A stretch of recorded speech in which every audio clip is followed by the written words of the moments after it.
हम अपनी औलाद को बद्दुआ देते हैं और हमारी बद्दुआ का भी एक असर है जिसकी वजह से हमारी औलाद नाफरमान बन जाती है। ख़ास तौर से औरतें अपनी औलाद को बद्दुआ देती है, जा जा तू ऐसा हो जा, तू घर से बाहर जा रहा है, जा तू मर जाता आज, ऐसे बोलते हैं। और जब मर जाता है बच्चा तो रोना धोना शुरू कर देते हैं। अपनी लड़कियों को गलीस से गलीस गाली देते हैं और बोलते हैं कि जा तू, तेरी शादी नहीं होती, तुझे शौहर नहीं मिलता।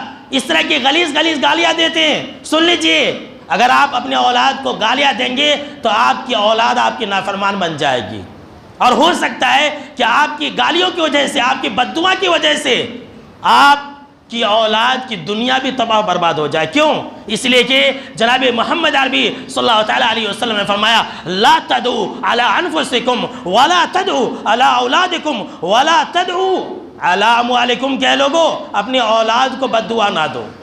ऐ लोगो, अपने माल के खिलाफ बद्दुआ ना दो।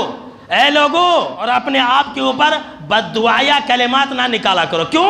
इसलिए कि जनाब मोहम्मद अरबी सल्लल्लाहु अलैहि वसल्लम ने फरमाया, रात और दिन में 24 घंटे के अंदर एक लम्हा ऐसा होता है कि इंसान जुबान से जो कुछ भी निकालता है, जो कुछ भी निकालता है, चाहे वो अच्छा हो या फिर बुरा हो, चाहे वो दुआ हो या फिर बद्दुआ हो, अल्लाह फौरन कबूल कर लेता है। अल्लाहु अकबर। यह हदीस है, सुन लीजिए, मुस्लिम शरीफ की रवायत है कि 24 घंटे के अंदर एक वक्त ऐसा है, वो अल्लाह को मालूम है, इंसान जो भी दुआ करे, जो भी बद्दुआ करे, अल्लाह सुन लेता है।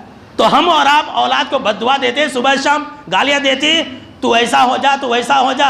और अगर खुदा न खास्ता वो लम्हा पा लिया, वो जुमला अदा करने के वक्त में, तो हमारी औलाद नाफरमान बन जाएगी। ऐसा होता है, ऐसा होता है। एक आदमी ने झूठी कसम खाई कि अगर मैं झूठा हूं तो मेरी औलाद मर जाए।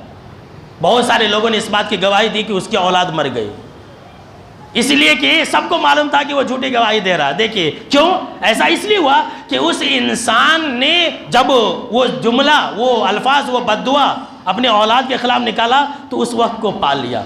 लिहाजा भूल से भी आप अपने लिए बद्दुआ या कलिमात ना अदा क्या करें। अगर आप इस तरह से कहेंगे तो आप हिलाक बर्बाद हो सकती है। लिहाजा